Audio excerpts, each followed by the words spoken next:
Hello and welcome to another edition of Meet the Manager. Here we chat to a fancy Premier League manager with a stellar record of success. We'll find out their strategies for a top finish, look back at their career and see how they are doing in the current season, which is 2019-20. Sort of a snapshot of how their decisions go. My name is Joe and today I'm joined by Tom Freeman, who is also known as AVFC82. The 82 is important for Villa fans.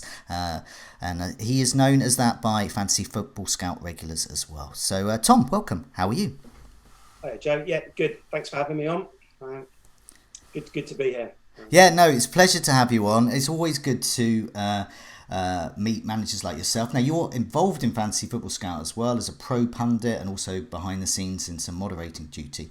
But the reason we've got you on here now is because of your career history. So I'm going to put a picture up of your career history. And, I was amazed when I saw it. And let's hope others are too. So there we go. Pretty nice career history, I would say. 8 top 10,000 finishes out of 10 years. Okay. And of these, you finished in the top 1,000 on half of those occasions. And as we can see here, 214th. So you've got top finishes when you started a decade ago, and you were 214th last year. So the game has changed since then. I'm going to hazard a guess that you've adapted well to those changes. But thinking of things like rising popularity, lots of social media discussion about it as well. But, what have been the key changes for you and how have you adapted to them? Well, the game has obviously, like you mentioned, got a lot more popular. I think it's up to 7 million players, I think now. So I think that, there's obviously that challenge, that it's more competitive in that sense. And I think it's maybe got a touch easier for the casual player now with that kind of volume of information out there. People are getting alerts to their phone when there's a blank game week or a double game week. It seems like information can be spoon-fed a little bit easier to you. But I suppose that's part of the challenge now. I think when I started out, Fantasy Football Scout was the main resource for information. I know Nick Triggerlipser you've had on had a blog. A guy called Chris Clever had one as well, and that was fantastic. It was a place where you go and you could get some real kind of insight into data and their decisions and their way of playing. But now, I mean, my strategy I don't think has changed much since the early days. It's just got more competitive and just generally harder because of the numbers and the amount of players there are playing now. Yeah, I mean, I put in my notes, I didn't say it just then, but when I talked about social media, I talked about social media noise. And I find that a lot of managers I speak to, including, my own thoughts as well, as someone who's been playing for over 10 years, is the thing that I've noticed most is that flow of information that comes in. You've got stats for everything. You've got expected stats coming. There's so much information. People looking at form, people looking at fixtures. What for you are the kind of key influences there? Let's start off with, before we go into strategy, looking at stats. What stats do you look at, if any? Well, I'm generally quite busy, so I kind of limit it. On a kind of a Monday, I'll look at 3 things. I'll look at shots from the weekend's game, shot locations and created chances. And I can do that. I've built a little custom table in the members area. You can kind of dip into it quite quickly. You can get all that information out of it. And that just then it gives me the opportunity to kind of dive further into it as the week progresses. But that's just like a little those 3 statistics are the ones that I'll look at on a Monday from the weekend. But there is so much information out there that I suppose you have to find your trusted sources, because it's too overwhelming to take everything in. Just thinking with those stats. So, for example, let's take a player like Jamie Vardy, occasionally Anthony Martial as well this season. So they maybe score, they maybe don't, but then you look at the stats and it's like maybe one shot, and it's maybe off target, and that's it. Or maybe they've had one shot and it's on target, and that's their goal. How do you look at that and decide whether that's a player you want to keep or get in, or whether you think there's other stats or other things to look at? I think the eye test, I mean, loads of people talk about it, but that's important. I think previous experiences with somebody like Vardy, he's a player I've owned, quite a bit in previous years. Unfortunately, not that much in the year that Leicester won the league, when that rank which you saw at the beginning, the 181,000, was that season. And I probably didn't have Vardy when I should have, but the rest of the time I have had him. And so I think just those stats that I look at the beginning of the week are something that, it immediately flags up at anybody who's taking a lot of shots, where they're shooting, who's creating chances. But then as the week kind of goes on, then you can kind of look at other things like that. And that's when maybe somebody like Vardy would kind of, become an option. But he's obviously not going to be showing up on a lot of those stats that I'm looking at on a Monday. Okay, so I mean, that's the kind of, I suppose, part of the basics of what you do each week. And there's really good advice there about going into that members area if you're a member in Fantasy Football Scout, getting your own table. I do that as well. I've got my own table. And you can customise it, can't you, to how you want. If you want penalty area touches, if you're a fan of XG, you can stick that in there, and you just tailor it. I mean, time is the thing for me. I need something quite quickly, and those three stats have been something which I look to. Yeah, it's quite good to look at the game week that's gone, then look at 4 game weeks, and then the season, just to see how it all marries up. What about other sort of tried and tested rules that have helped you? So you look at that career, and I was talking on social media, even this week, and on a regular basis, people will say, oh, FPL, it's all about luck. It's not about skill or strategy. I look at that career history, there's no way that's luck every year. You can't be lucky every year. So what are your tried and tested rules over the years? Well, I think that you obviously need a bit of luck if you're going to try and get into that. Sometimes you just get a feeling that things are going well, and the 50-50 calls you're making are kind of coming off. But in terms of things that I do, I mean, I've watched quite a few of these Meet the Manager videos, and a lot follow similar themes, understandably so. They talk about patience with players, but then maybe being aggressive when you need to. They talk about consistency, bit of luck. I think something which you've spoken about before, team structure. Yeah. And getting that structure in place so you can move targets quite easily without having to necessarily take point hits. Yes. So, and all of that, which is, really good advice. Everybody should go and watch those videos. But things which I do, team value is important to me, and the fact that I don't obsess over team value. I make my transfers later in the week. 9 out of 10 times it will be on a Friday. And naturally, because I'm making those later transfers in the week, I'm losing out on point ones here. Sometimes players are dropping, sometimes are playing going up. And I don't make transfers later in the week because I'm worried about players getting injured or anything like that. It's simply because my decision making is much better later in the week than what it would be earlier in the week. If you asked me to make my transfers on a Sunday or a Monday, they would be very, very different to what I do on a Friday. And that is, it's simply because I need that time in the week to kind of, really think about my strategy, to delve in a bit deeper. We talked about stats on a Monday, you can kind of get those stats out, and then you need that time to kind of look into it further. I like watching the midweek games. I sometimes find the Champions League or EFL Cup or whatever's going on, you can get really valuable information from that. Press conferences. So I always make my transfers later in the week, which has a knock-on effect of team value, but I don't obsess over it. No, that's something. It's interesting because we'll come to your kind of current game week and this season in a bit. But something I did notice that was different in your team is that it's around 101 point something million. So it's about a point. It's significantly smaller than the team value of many other teams I've seen. And so many people, though, I've spoken before about people cheering price rises. And they always say, you've got to get those price rises. They're so important for the end of the season. They're so important for now.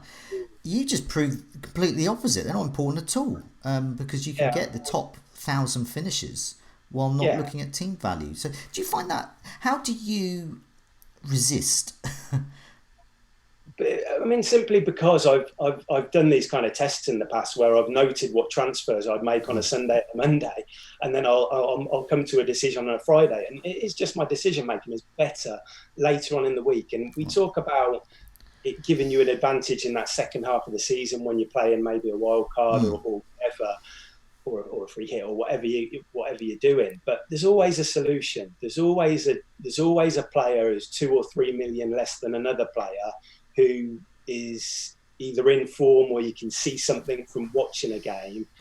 And it's an advantage having a bit more money, but it's never held me back. And it's kind of the way I've always played.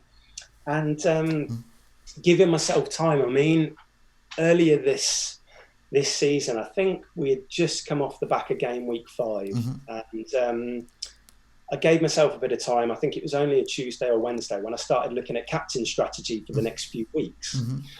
Now, I immediately spotted in game week 7 that I had owned Salah and Sterling had been my go-to captains up until that point. I think Salah was at Sheffield United, and I know from being a Villa fan, I'd watched a lot of Sheffield United in the Championship last season, and that just, I wasn't keen on sticking the armband on in that week. And Sterling was at Everton, so I started to look, and that's when Vardy popped up for me. And I looked at Vardy. I think he played Tottenham game week 6, but Tottenham have been struggling on the road for quite a long time now. But it was all about game week 7 when they were at home to Newcastle, and I got him in for that.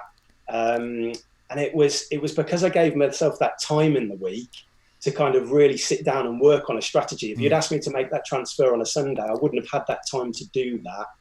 And it obviously paid off with that Vardy decision.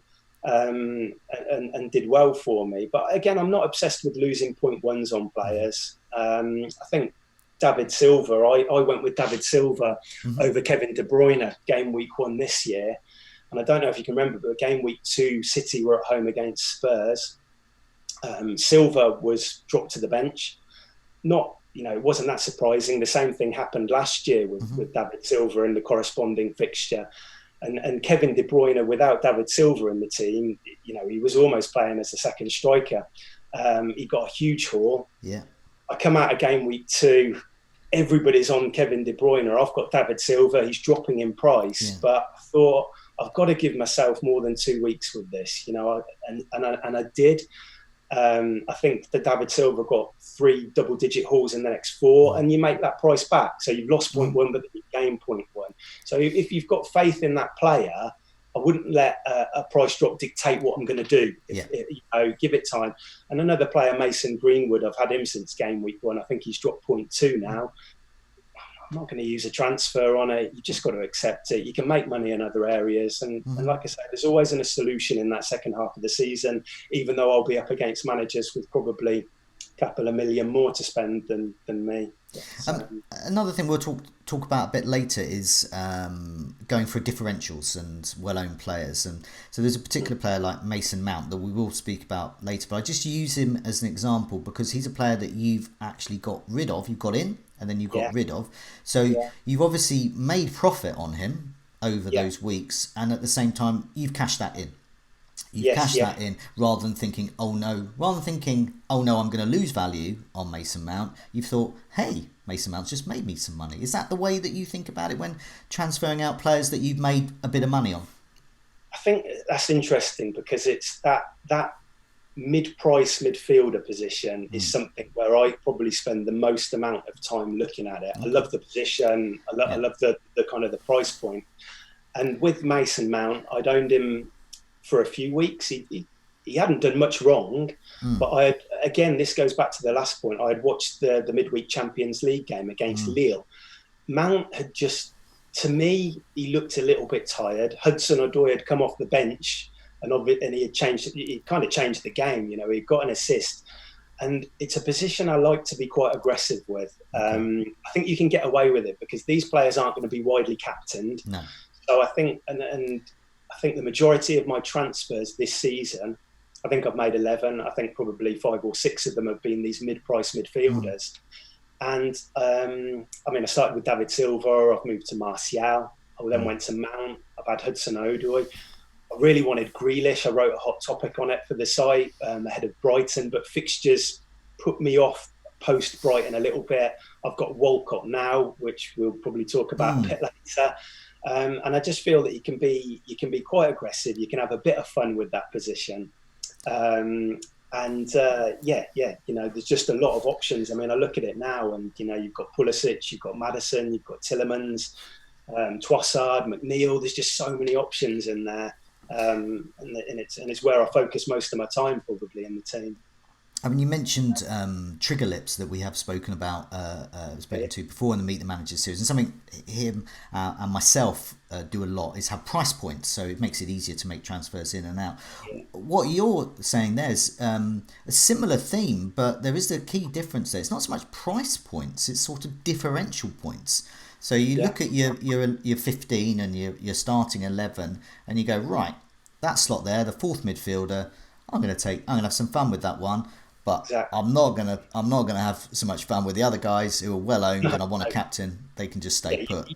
You don't want to get caught out by those guys, those big hitters who are going to captain you. You don't want to be personally, I don't move them around too much, and it's that position which is a fourth midfielder slot for me.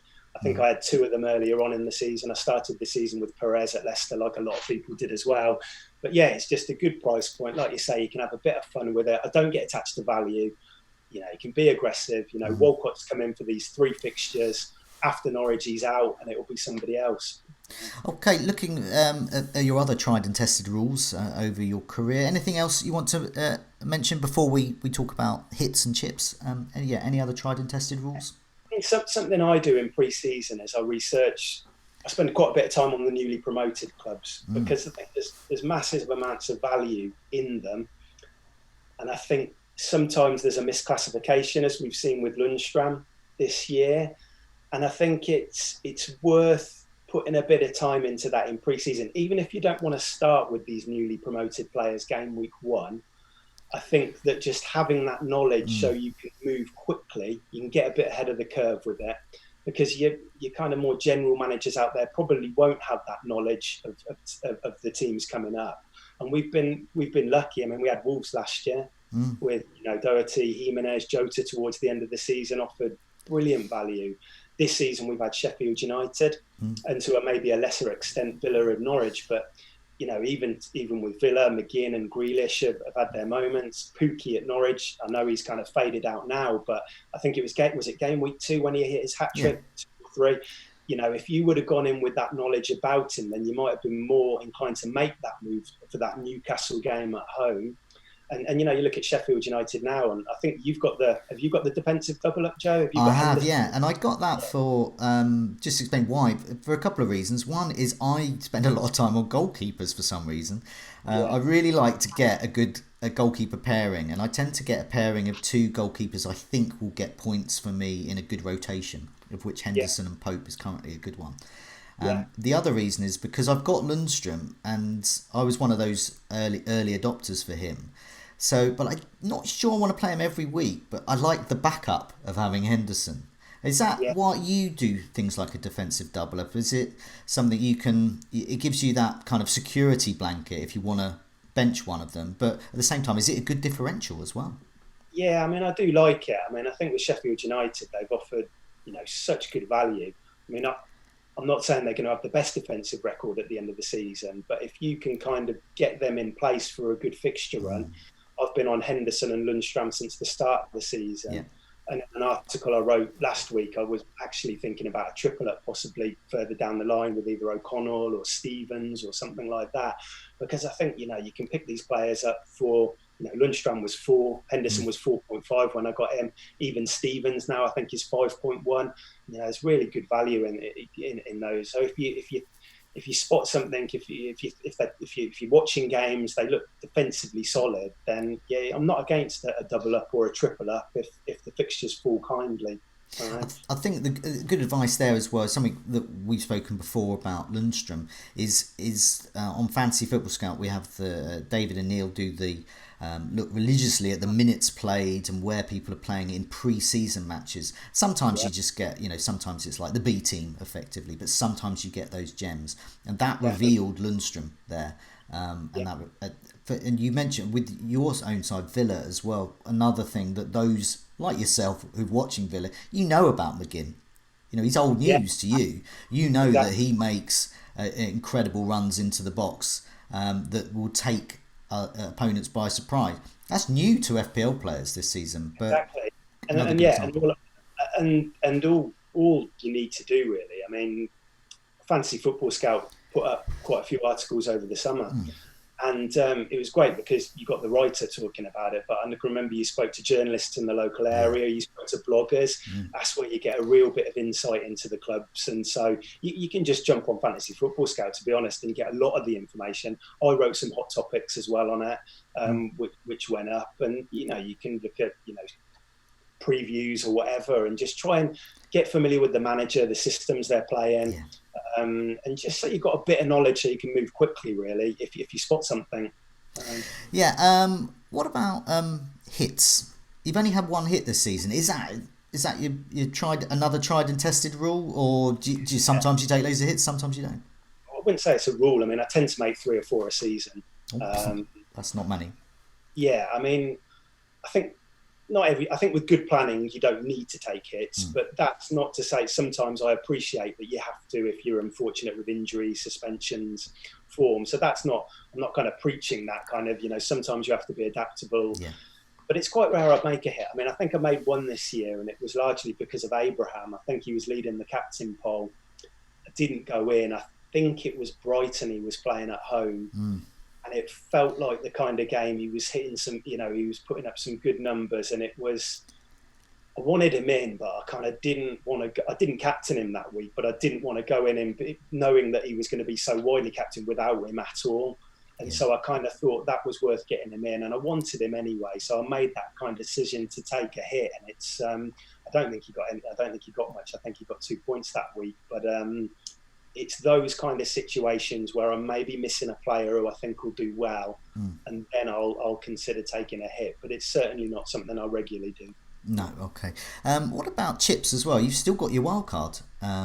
Obviously, the other chips as well, because it tends to be with managers like you I speak to, things like triple captain and etc. tend to be left until the end of the season. But yeah, your first wild card's still intact. So do you have any plans to use it, and why is that usual to leave it so late?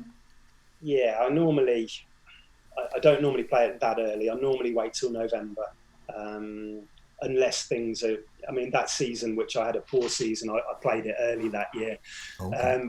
But everything else, I've kind of held on to it a bit, and now I'm kind of looking at. I mean, the thing is with the wild card, you've always got that kind of urge to use it. Sometimes it can be a bit of a weight off your shoulder playing it just so it's done, But I mean, I'm kind of looking ahead now, and I'm thinking there might be a bit of an opportunity, possibly around that Liverpool kind of blank coming up.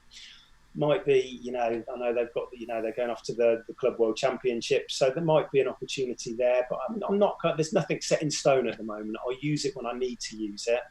I tend to use the second one quite late, around the doubles. So even if I'm using it end of November, I'm still going to get a really good run, a few months of using it before I kind of plug in the second one. So here's a question though that I don't tend to ask a lot of those I speak to on Meet the Manager, but they tend to tell me anyway. Now this is a weird one. Who is your opponent? Now the reason I ask that is because for some people it's the 7 million other people playing the game. For some people, so myself, I tend to look at the top 10,000, whether I'm in it or not. I tend to look at that because they're the ones that are high up, so they're obviously making changes that are working. Some people, like Simon March, who's won the game, he says his opponent is himself. And sometimes it's your own decisions, your own biases. Sometimes you've got to fight against. But what for you? Who is your opponent? I've had seasons in the past where it's been a mini league. I mean, I think if you go back to that season when I finished around about 16k, that rank took a hit because I was chasing a mini league, and I think it got to. I think it got down to the last day of the season, and Right, you still there? Right, I'm going to come out of this, keep it recording.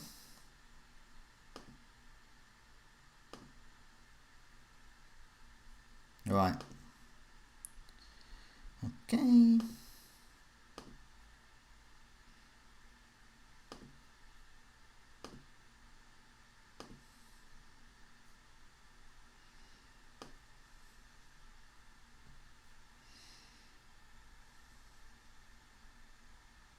Hello, you still there? yeah, you're back, Joe. Yeah, Cool. it just completely froze. Could you see me, or it Yeah, completely yeah, you froze? completely froze, but that's fine. It only froze for a moment, and then you went, which was actually better that you went. I'm continuing recording now, so that's fine. Um, So I'll just pick up on that yeah, kind of I could just opponent. pick up. I've written down the time for that, so that's fine. You've gone from the screen now. I can Yeah, just see the I've gone front. from the screen. I've just gone to the screen just to make myself, That's fine. Yeah. just to make the computer a bit more kind of the usage a bit easier Yeah. for Okay. because it could have So, that could have been a factor. So yeah, carry on. What were we saying? yeah. So sometimes it is.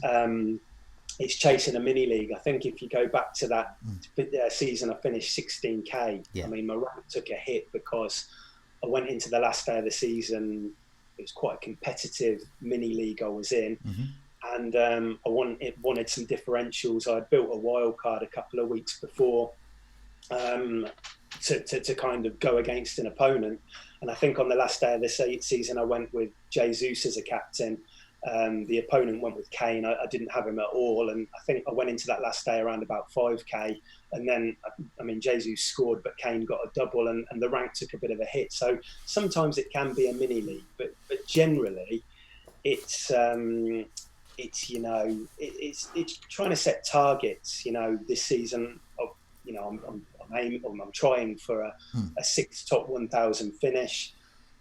I'm always looking at the Fantasy Football Scout Hall of Fame. It'd be great to kind of finish the season, higher up than I was. I think I'm 9 at the moment, so it'd be great to improve on that. And then there's little leagues like Elite 64 and things like that, and there's always a kind of challenge there to kind of win that. So it varies, but generally it will be kind of targets that I set myself in terms of overall rank. Just before we look at your current season, your current game week, I just wanted to just flag up that 2015-16, that 181,000. Okay, so you've mentioned there some of the things you did slightly differently, as in you used your wildcard earlier, you tend to use it later. So you've got various strategies and rules, and you sort of went against it that season. What else went wrong that season? It was not. I mean, it was an odd season in the fact that Leicester won the league, and I didn't jump on, your Vardis and your Mahrez's early enough. I think there was a lot of value in that defence that year with Fuchs and Morgan and Simpson as well. And I probably went for too many differentials too early.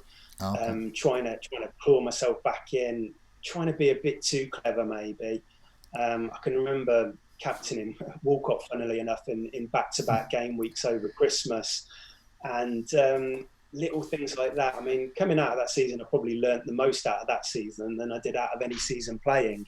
But yeah, I mean, you hear it on the boards now and on the forum and talking to people who are maybe struggling a little bit, and they're looking for differentials already at this time of year and filling their team with them. And all I'd say is just pick the players you think are going to get the most points for right now. The differentials can come later in the season, but certainly that season I was just trying to be a bit too clever. Okay. So I mean, we talked about your kind of. I talked about price points and differential points as well. The whole of having that blend of well-owned, good performing players, but also that slot for a differential.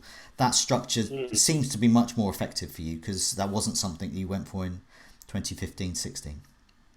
Yeah, no, exactly. Yeah, you need your coverage from the teams, from your big teams, those well-owned players that you think are going to do well, Okay. but and maybe just put aside one or two spots for those kind of positions where you can be aggressive and get a couple of differentials in. Okay, let's turn to this season. You are riding high in the rankings at 20,000. So, well on course for another good finish. You've been inside the top 1 million since game week 5 as well. So we're going to put your team up now. So I'll just, for the benefit of those listening on the podcast, I'll describe it and then we can discuss the players in a sec. So you've got Henderson in goal and Lundstram double up there. We mentioned before. You've got Tomori in from Chelsea, Rico and Alexander-Arnold. They complete your 4-4-2 structure that you're going for at the moment. You've got De Bruyne in there, Walcott, Salah, Sterling, and up front Abraham and Vardy, who you captained last week, and as you said, is a good captaincy shout. On the bench, you've got Button, Montoya, Dendoncker, and Greenwood. So your setup is a 4-4-2. Greenwood and Dendoncker, you forget about them slots. I've got in my notes here that have you gone for 4-4-2 because there are lots of good defenders currently, so the likes of Rico and Lundstram. And how does that reflect on your kind of search for balance with your squad? Yeah, well, I started the season with a 4-4-2, but it was different to the way it looks now. I went in quite relatively heavy at the back with Robertson and Trent Alexander-Arnold. I think I had Laporte in there as well. But as the season's kind of progressed, I find myself wanting to play 4 defenders each week. Yeah. I've got Trent in there. I've got Tomori, who I'll probably play most weeks, and then there's just been so much value with Lundstram and Rico and Montoya, and now the Soyuncu's come into the fore a little bit, and I just always find myself wanting to play those four defenders, so it's naturally kind of taken that kind of structure to the side, really. Okay, I mean that's something that I've noticed the hard way this last few weeks.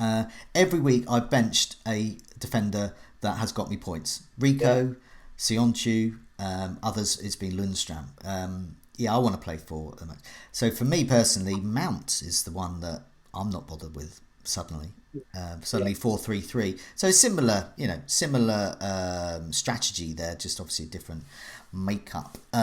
Your plan for the next few weeks. So you're talking about setting your captaincy's strategy in advance as well. Liverpool's fixtures get better. Man City's get marginally worse, but it's Man City, so do they really have a worse? But are there any plans around that? You've got Salah there, you've got your vice captain on him for last game week, so obviously he's in your thoughts. You've still got Sterling there and Vardy. So what's your thoughts around the captaincy and also kind of moving around that Liverpool fixture swing that looks quite interesting over the next few weeks? Well, in terms of captaincy, my immediate thought was Sterling, but obviously there's been a bit of noise over the past 24 hours with him missing the England game, so we're just going to have to kind of wait and see how that pans out. I remember the City-Chelsea game last year, which I think City won 6-0 at home against Chelsea. And I know this is a different Chelsea side now, but, Jorginho, Kante were in there last year and City tore them apart. So my immediate thought was to go there. I'm not too keen on the moment in captaining a Liverpool player at Palace. I don't know, it just doesn't sit right just quite at the moment.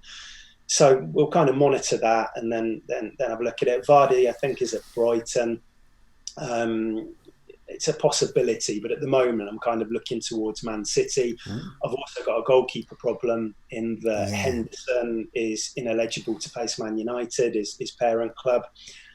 I only have Button, who's a non-playing keeper. So now I've got to kind of work. I've got 2 free transfers. But the problem is that I'm going to want Henderson back straight away. So I've got to work out whether it's worth making a transfer and then getting him back in. I think I could sell him for 4.6 and then I'll be buying him back for 4.7. So that's a consideration. Do I play 10? It's a possibility. I need to kind of look into that a little bit more. I had a look at keepers the other day, and I think if you're going to make a 1 week kind of punt on one, you might look at Foster. possibly Pope or Gazzaniga or something like that. And I can just see it now. You bring them in, you use a transfer, they get 2 points, and then you want Henderson back straight away. Yeah. And so that's kind of something to look at. And yeah, in terms of Liverpool, fixtures are getting better. I've thought about maybe moving back to Robertson. But I need to give myself a bit of time on that. And there's a lot of international football to be played. There could be some injuries that pop up, or the Sterling situation, for instance. I think there's murmurs of a Salah kind of ankle issue ongoing. So we just need to kind of look at that and then start looking a little bit deeper into it next week, I think.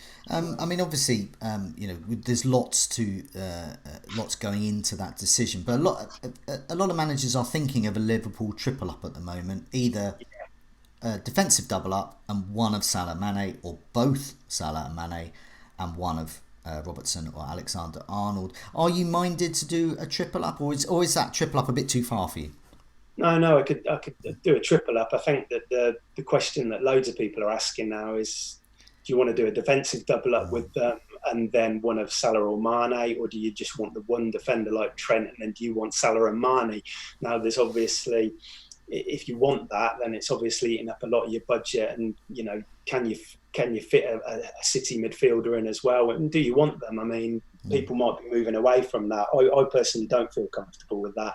I'm going to want Sterling or De Bruyne in there. So yeah, at the moment I'm probably leaning towards a defensive double up out of the two, but again, we'll look at it in a bit more detail over the next few weeks. Yeah, I mean, that's where we come back to some coming full circle, really. It's one of the first things you spoke about is giving yourself time.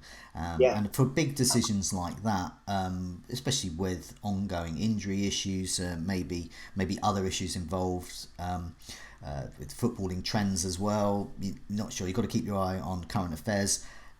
I mean, especially with the Sterling situation as well, with rumoured to have a bust up with Gomez and training. Yeah, lots of things like that. Lots to contend with as well.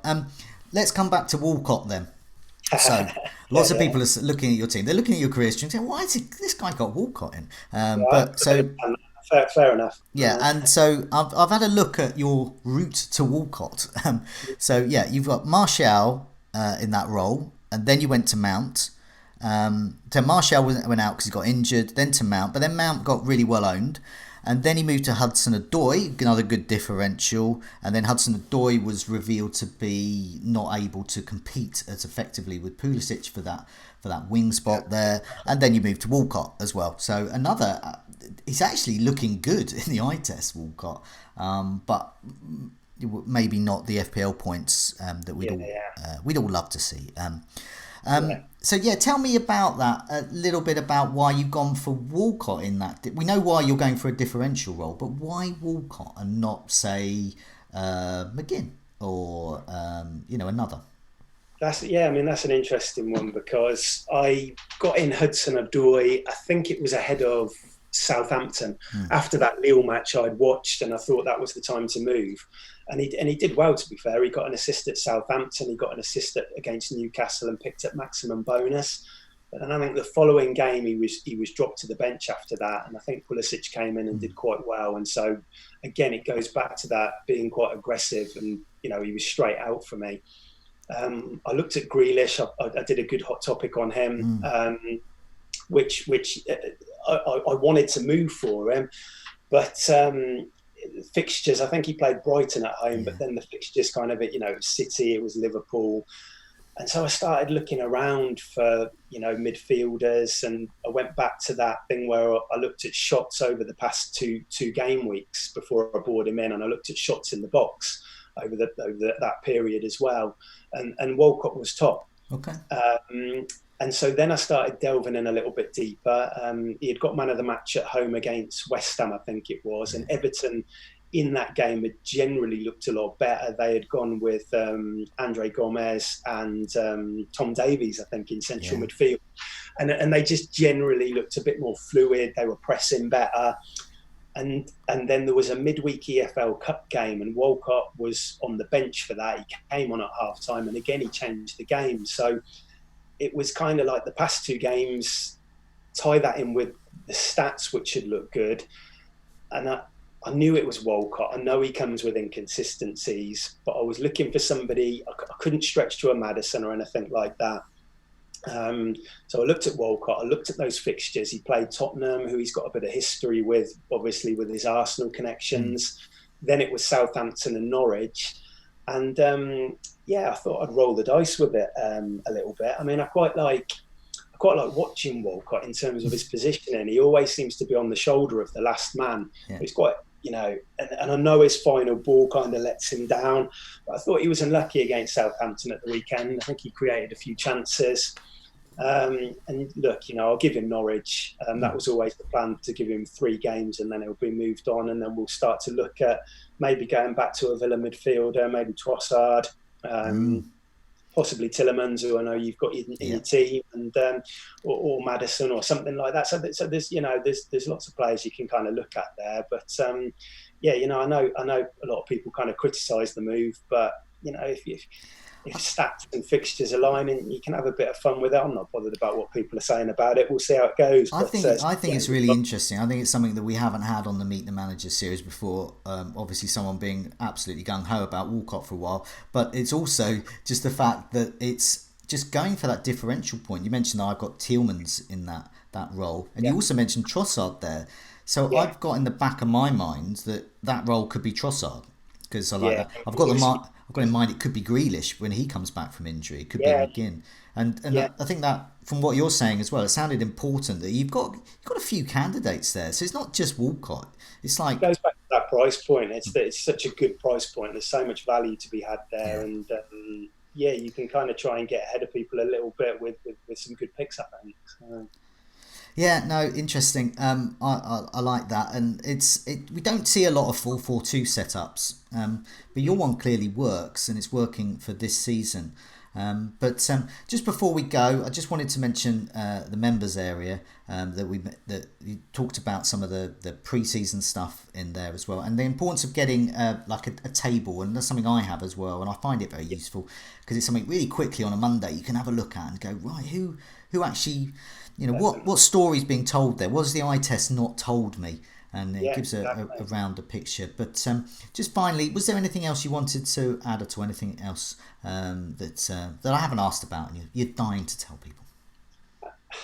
What I'd probably say to people is just play your own game. Don't get too influenced by others. You know, that goes back to the Walcott kind of thing. You know, following the template can work very well at times, but at others you can move away from a bit, and just try and have a bit of fun with it. And yeah, just play your own game, and do what you want to do, and don't get too influenced by others and what they're saying.